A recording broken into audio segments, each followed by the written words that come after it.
स्वागत है आपका all India anganwadi news channel में। दोस्तों आपको बता दूं, अगर आप सच्ची खबरें पाना चाहते हैं दोस्तों आंगनबाड़ी की हो या अन्य कोई खबरें, तो दोस्तों यहां से चैनल को अपने सब्सक्राइब कर लें और अपनी नोटिफिकेशन बेल भी दोस्तों ऑन कर लें ताकि आपको हर अपडेट। नमस्कार दोस्तों, स्वागत है आप सभी का अपने all India anganwadi news channel के आज शाम की इस बड़ी खबर में। बड़ी खबर इसलिए है कि आपको बताना चाहेंगे उत्तर प्रदेश में अभी ये एक नया पाठ्यक्रम चलने के बारे में बातें उठ रही हैं और दिल्ली में ये सब कुछ चल रहा था और तमाम ऐसे राज्य जहां पर हो सकता है कहीं ना कहीं चल रहा हो, लेकिन जो अधिकतम ऐसे राज्य है जहां पर अभी ये हैप्पीनेस पाठ्यक्रम नहीं चल रहा है। तो जहां जहां हैप्पीनेस पाठ्यक्रम नहीं चल रहा है, आप सब आंगनबाड़ी बहनें कृपया ध्यान दें और सुन ले। यदि और भी कोई भाई बहन है वो भी देख सकते हैं, क्योंकि ये जो खबर है वो पर्सनल आंगनबाड़ी की नहीं है, ये यहां पर सिस्टम से जुड़ी हुई है। प्राइमरी स्कूलों में बता रहे हैं कि जल्द ठहाके लगाते नजर आएंगे बच्चे। तो प्राइमरी स्कूलों में एक नया पाठ्यक्रम शुरू करने की एवज में जो है ये सब कुछ आगे बढ़ाया जा रहा है। जैसा कि आप देख सकते हो, मैं अभी नए पाठ्यक्रम के बारे में जरूर बताऊंगा। जैसा कि आप और देख सकते हो, लिखा है कानपुर देहात से एक खबर छपी थी और उत्तर प्रदेश के जिन जिलों में चल रहा था, 2 जिलों में, उसके बारे में भी जानकारी दूंगा और अन्य जिलों में आखिर क्यों चलाने के लिए सरकार कह रही है ये भी मैं बताऊंगा। यहां पर देख सकते हो लिखा है, किसी सरकारी परिषदीय स्कूल के परिसर से यदि तेज हंसी और ठहाकों की गूंज सुनाई दे तो सरकारी स्कूलों के सिस्टम को मत कोसना। हां, यह बात सुनने में अजीब लग सकती है, कारण स्पष्ट है। अब तक सूबे के 2 जनपदों में चल रहे हैप्पीनेस पाठ्यक्रम को अगले सत्र से अन्य जनपदों में भी लागू किए जाने की तैयारी है। हैप्पीनेस पाठ्यक्रम में बच्चों को किस तरीके से पढ़ाया जाएगा, क्या सब कुछ होगा, कैसे समझाया जाएगा, इसी वीडियो में आप लोगों को बताऊंगा। बस पूरी खबर को देखते जाइए, बिना स्किप किए, बिना काटे। तो यहां पर आप लोगों को बताना चाहेंगे, लिखा है इसे मात्र संयोग, लिखा हुआ भले ही कहा जाए, इसे मात्र संयोग भले ही कहा जाए कि अमेरिकी राष्ट्रपति डोनाल्ड ट्रंप अभी आप लोगों के यहां आए थे तो आप लोगों ने देखा कि यहां पर उनको लेकर के भी बातें कही जा रही हैं कि ट्रंप के साथ भारत जो है पधारी अमेरिका की प्रथम महिला, लिखा हुआ है मेलानिया ट्रंप, तो वो भी आई थी। तो दिल्ली के हैप्पीनेस स्कूल का उन्होंने दौरा किया था। अब सूबे में भी बता रहे हैं इसके पंख लगने की उम्मीद जगी है। तो यहां उत्तर प्रदेश में भी अब बताया जा रहा है उसी हैप्पीनेस पाठ्यक्रम को देखते हुए उत्तर प्रदेश में भी बढ़ावा दिया जा रहा है। और ऐसा नहीं कि उत्तर प्रदेश में ये पहली बार होने जा रहा है। ट्रंप के साथ जो आई थी आपकी जो है मेलानिया ट्रंप, तो उनको देखते हुए किया जा रहा है, ऐसा नहीं है। उत्तर प्रदेश के 2 जनपदों में ये सब कुछ चल रहा था, अब बाकी के जगह इन्हीं चीजों को देखते हुए किया जाएगा कि इससे कुछ लाभ मिलेगा लोगों को। तो यहां पर आपको बताएंगे क्या दरअसल इससे होगा। लिखा है स्कूल जो शिक्षा महानिदेशक ने बता रहे सोमवार को पाठ्यक्रम के लिए विस्तृत दिशा निर्देश जारी कर दिए हैं और विभाग की ओर से इसके लिए काफी समय पहले से ही जो है प्रयास शुरू कर दिए गए थे। तो प्रयास काफी पहले से, तो ये नहीं कह सकते कि ट्रंप आए थे तो उनको देखते हुए यहां पर दिल्ली गए थे उसके बाद से सब कुछ हुआ। दिल्ली में सब कुछ तो चल रहा है। दिल्ली में अच्छी शिक्षा, अच्छे स्कूल और अच्छे ढंग से पढ़ाई लिखाई हो रही है। सरकारी स्कूलों की मैं बात कर रहा हूं खासकर, क्योंकि प्राइवेट वाले तो अपनी पूरी जो है दम लगा करके पढ़ाई कराते ही हैं, लेकिन सरकारी स्कूलों का हाल ये होता है तमाम राज्यों में पढ़ाई ढंग से नहीं होती। लेकिन दिल्ली में बताया जा रहा है केंद्र भी सुधरे जो सरकारी है और ऐसे में पढ़ाई भी अच्छे से हो रही है। ये बच्चों ने ही कहा है, ये सिर्फ मैं नहीं कह रहा, मैं पढ़ करके नहीं आया, वहां के बच्चों के जो इंटरव्यू लिए जाते हैं उनमें बच्चों ने खुद कहा है। तो ऐसे में आपको बताना चाहेंगे अब उत्तर प्रदेश में भी सरकार यहां पर ध्यान दे रही है। आगे लिखा विभाग की ओर से इसके लिए काफी समय पहले ही से प्रयास शुरू कर दिए गए थे। अभी हाल में लिखा हुआ है एसआरजी यानी कि राज्य संदर्भ समूह के साथ जनपद स्तर पर आपका एआरपी वगैरह, एकेडमिक रिसोर्स पर्सन जैसे जिसे बोलते हैं, और आगे आपको बताना चाहेंगे उसकी जो है तैनाती इसी का हिस्सा है। और बीते शैक्षिक सत्र में पायलट प्रोजेक्ट के तहत सूबे के हापुड़ और बुलंदशहर जनपद, ये उत्तर प्रदेश के 2 जनपद हैं हापुड़ और बुलंदशहर, यहां के 50-50 स्कूलों में हैप्पीनेस पाठ्यक्रम शुरू किए गए थे। अब ऐसा भी नहीं है कि हापुड़ और बुलंदशहर के हर एक प्राथमिक विद्यालय में यह कार्यक्रम चल रहा होगा, यानी कि यह पाठ्यक्रम चल रहा होगा, ऐसा भी नहीं है। तो यहां पर दोनों जनपदों में 50-50 जो है स्कूल, वहां पर हैप्पीनेस पाठ्यक्रम शुरू किया गया था। अब हैप्पीनेस पाठ्यक्रम से बच्चों को विकास में जो है बच्चों के विकास में होना चाहिए था, तो बच्चों के विकास में उल्लेखनीय प्रगति देखने को मिली है। अब पाठ्यक्रम संचालित करने का प्रमुख उद्देश्य है बच्चों को जो है तनाव व जो है अवसाद से मुक्त रखने का, क्योंकि अधिकतर क्या होता है बच्चे डर की वजह से स्कूल जाना उनको जो है दिक्कत भरा लगता है। तो यहां पर यदि हंसी माहौल का, मजाक का माहौल रहेगा, हंसी हंसी में पढ़ाई होगी तो उनके लायक सब कुछ होगा, बच्चों के अकॉर्डिंग जो उनको काफी दिक्कत भरा ना लगे, अंदर से ये फीलिंग ना आए कि स्कूल जाएंगे तो मार पड़ेगी। तो जब वहां पर उनको अच्छा लगेगा तो बच्चे स्कूल जाने के लिए प्रेरित होंगे और यहां पर जो है उनको खेलने खेलने में ही सब कुछ सिखा दिया जाएगा। आगे बताया जा रहा है कि सूबे में भले ही पायलट प्रोजेक्ट के तहत मात्र 2 जनपदों में पाठ्यक्रम चल रहा है, लेकिन दिल्ली के प्रत्येक स्कूल में बता रहे पाठ्यक्रम संचालित किया जा रहा है। विभाग की एक टीम ने दिल्ली के सरकारी स्कूलों में चलाए जा रहे पाठ्यक्रम का अध्ययन करके बीते सत्र में इसे 2 जनपदों में लागू किया था। अब जहां उत्तर प्रदेश में पहले दिल्ली में इसका जो है थोड़ा बहुत आकलन किया गया, उसके बाद उत्तर प्रदेश के 2 जनपदों में जिनके नाम बता दिए वहां पर लागू किया गया। अब इन्हीं चीज को देखते हुए सभी जगह जो उत्तर प्रदेश के सभी जनपदों में लागू करने की भी बातें कही जा रही हैं। कह रहे हैं कि अब एक बार फिर पाठ्यक्रम को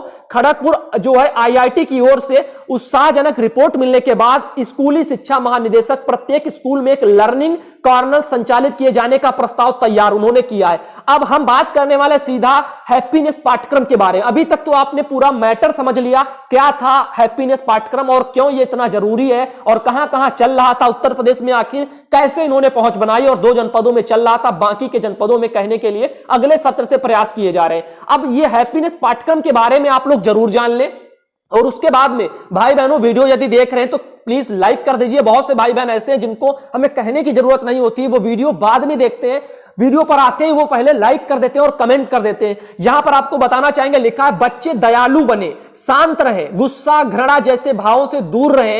हैप्पीनेस पाठ्यक्रम कुछ ऐसे ही मानवीय मूल्यों का विकास करता है। इस पाठ्यक्रम में योग व ध्यान का भी बहुत महत्वपूर्ण योगदान है, वहीं कहानी के माध्यम से मानवीय मूल्यों को भी सिखाया जाता है। यह बात पूरी तरह से शोध से सामने आ चुकी है कि बच्चों पर कहानियों का गहरा प्रभाव पड़ता है और सम्मान करने, भरोसा करना, प्रेम करने जैसे जो मूल्यों पर वर्ष भर जो है गतिविधि कराई जाती है और इसके लिए विभाग ने 50,000 से अधिक शिक्षकों को माइक्रो योग से प्रशिक्षित किया है। साथ ही आप देख सकते हो लिखा है विभाग ने आर्ट ऑफ लिविंग व अखिल विश्व गायत्री परिवार का भी सहयोग इनसे जो है लिया जा रहा है। अब बात करने वाले हैं, यहां पर बहुत से लोगों के मन में सवाल उठेंगे, लेकिन यहां पर जो लिखा है इस नए पाठ्यक्रम को लेकर के एकदम सटीक है और सत्य है, क्योंकि हम सब खुद ये सब समझते हैं, बड़े हो चुके हैं, उसी दौर से गुजर करके आए कि कोई भी चीजें हम लोगों को कहानी के तौर पर यदि कोई बताता था, सुनाता था स्कूल में, तो वो चीजें हमको अच्छी याद हो जाती थी। अब स्कूल में हर जगह ऐसा सिस्टम नहीं होता है,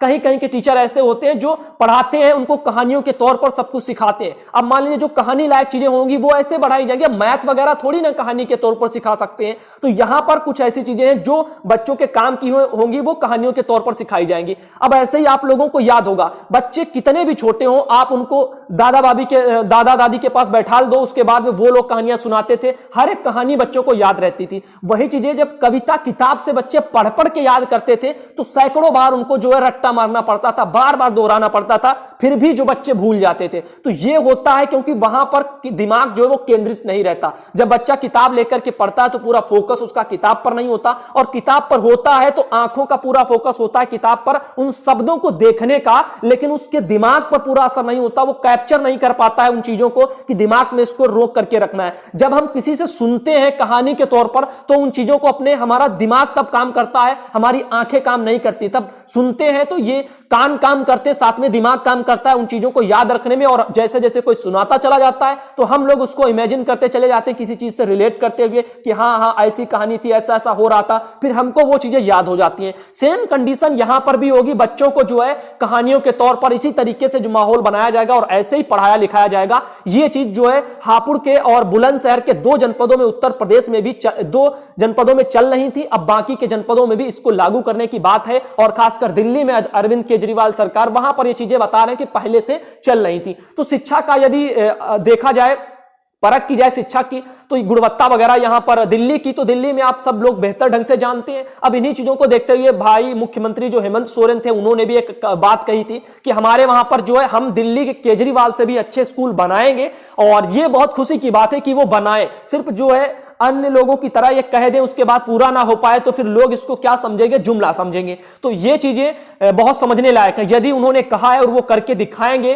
केजरीवाल से भी अच्छे स्कूल बना करके, तो ये बहुत खुशी की बात है और इसका हम ही नहीं हर कोई स्वागत करेगा। और यहां तक केजरीवाल ने भी कहा था कि हमें बहुत खुशी होगी कि जो है हमारे देश में स्कूल बनाने की होड़ लग जाए, शिक्षा पर जो है सभी का फोकस हो, सब एक दूसरे को देखते हुए एक से एक बढ़कर के जो है बच्चों को अच्छी शिक्षा दे सके, इन सब चीजों पर प्रयास किए जाए। तो यहां पर एक ये नया पाठ्यक्रम आप लोगों को जो हमने बताया, प्राइमरी स्कूलों में जल्द ठहाके लगाते नजर आएंगे बच्चे, तो इसके बारे में क्या आप सब भाई बहन जान करके आप लोगों को कुछ फायदा हुआ या नहीं हुआ? क्योंकि बहुत सी बहनें कहेंगी इससे हमारा मानदेय नहीं बढ़ेगा, तमाम समस्याएं, लेकिन हर समस्या का हल यदि आप मानदेय, हर खबर को आप मानदेय से रिलेटेड होकर देखेंगे तो आपको सच्ची खबरें भी बेकार लगेंगी। और यहां पर ज्ञान का एक तरह का जो भी सागर बह रहा है उसे आप लोग लेते जाइए। जो आज है वो ऑल इंडिया दिखाता रहेगा, हमेशा हमारा फर्ज है हमें दिखाने का। साथ ही कहना चाहूंगा प्राइमरी स्कूलों में जब ये पाठ्यक्रम लागू होगा, और शायद आप लोगों को इसके बारे में ना पता होता, मैं ना बताता तो नहीं पता चलता, तो इसके बारे में यदि आप ऑल इंडिया पर वीडियो देखते हैं तो आपको काफी जानकारी मिलती रहती है कि आज हम क्या कह रहे हैं, आगे क्या होने वाला है। एक साल बाद अगले सत्र में ये हैप्पीनेस पाठ्यक्रम जब आएगा तो आप लोगों को इसकी जानकारी आज से ही है और पहले से ही है। कोई बात करेगा तब भी आपको पता होगा, हाँ हैप्पीनेस पाठ्यक्रम के बारे में हम जानते हैं, ये सब कुछ होगा। तो ये एक जागरूकता भरी चीजें होती हैं, जो जितना ज्ञान आप हासिल कर सकते हैं इधर उधर से, जितना आपको पता होगा उतना ही अच्छा है। बस हाँ वो चीजें सच होनी चाहिए। अब ऐसा नहीं कि फेक चैनलों पर आप जा रहे हैं, वहां पर मानदेय की झूठी खबरें आ रही हैं, वो आप देख रहे हैं और कह रहे हैं कि हमें ज्ञान बढ़ाना है। उससे ज्ञान नहीं बढ़ता, ज्ञान इससे बढ़ रहा है कि आगे सरकार क्या करने वाली है, सरकार की नीतियों पर चल रही है, आज वो क्या कर रही है, अब आज जो कह रही है वो आगे चल के वो पूरा कर रही है या नहीं, या आज जो कहा है वो कल उनका झूठ हो रहा है, इन चीजों पर वो जुमला बन रहा है। तो इन चीजों को यदि आप आज से देखना स्टार्ट कर देंगे तो धीरे धीरे आपको पता चल जाएगा कि हम लोगों को, खासकर जो सही न्यूज दिखाते हैं, उनको कितनी दिक्कतें होती हैं जब कोई पार्टी, राजनीतिक पार्टी सत्ता में आती है और फिर एक प्रलोभन देती है कि हम आपका मानदेय बढ़ाएंगे। और उन खबरों को यदि हम दिखाते हैं कि सरकार ने आश्वासन दिया कि हम आपका मानदेय बढ़ाएंगे, और उसमें भी बहुत सी बहनें होती जो नहीं समझ पाती हम क्या कह रहे हैं, सरकार ने आश्वासन सिर्फ दिया है कि हम मानदेय बढ़ाएंगे, लेकिन लोग सोच लेते हैं कि हमने कह दिया कि मानदेय बढ़ गया। तो बहुत सी बहनें हैं जो गांव से हैं, आंगनबाड़ी वर्कर, जिनको समझाने में भी हमें बहुत दिक्कतें आती हैं। मैं कहता रहता हूं फोन वगैरह कोई भी ना करे हमें तो ज्यादा अच्छा है, समझने की चीजें हैं। व्हाट्सएप से आप मैसेज कर सकते हैं हमको, ताकि जब भी हमें जो है समय मिलेगा हम एक एक करके मैसेज देखते जाएंगे। सैकड़ों मैसेज हमारे पास डेली आते हैं। अब ऐसे में हर कोई यदि फोन करेगा इन्हीं समस्याओं को बताने के लिए, मान लीजिए मैं फोन उठा करके बात कर लूंगा, उसके बाद किसी दूसरे का फोन आ गया, उनसे बात की, उसके बाद तीसरे का आ गया, क्योंकि फोन आना बंद नहीं होते हैं। तो ऐसे में आप लोग सोचिए, समस्या एक की सुनी, दूसरे की सुनी, तीन की सुनी, एक दिन में 50 समस्या मान लीजिए सुन ली, वो 50 समस्याएं आपस में ही मिक्स हो जाएंगी, किसी की समस्या कोई काम की नहीं रहेगी। हम क्या बताएंगे कहां पर क्या किसकी समस्या थी। इससे अच्छा आप लिख करके भेजें, व्हाट्सएप से भेजें, जिसे मैं आसानी से देखूंगा, स्क्रीनशॉट लूंगा, उसके बाद उस पर मंथन करूंगा तो ज्यादा अच्छा रहेगा। तो ये इसी वजह से हम ये करते हैं। बाकी एक मकसद नहीं होता है कि हम लोगों को परेशान करें और यहां पर जो है फोन ना उठाएं। इन सब चीजों को लेकर फोन उठाना कोई जो है, इससे कुछ नहीं होने वाला। कितनी भी आप जरूरी समस्या उसको व्हाट्सएप से भेजिए, हम तुरंत का तुरंत रिप्लाई भी हो सकेगा तो दे देंगे, क्योंकि बराबर मैसेज आते हैं जिसके कारण काफी दिक्कतें होती है। तो उम्मीद करते हैं आप सब भाई बहन पढ़े लिखे हैं, जागरूक हैं जो, और उनके लिए हम वीडियो बनाते हैं, और वही सब भाई बहन हमें सपोर्ट भी करें, वीडियो को लाइक भी करें, शेयर भी करें। धन्यवाद।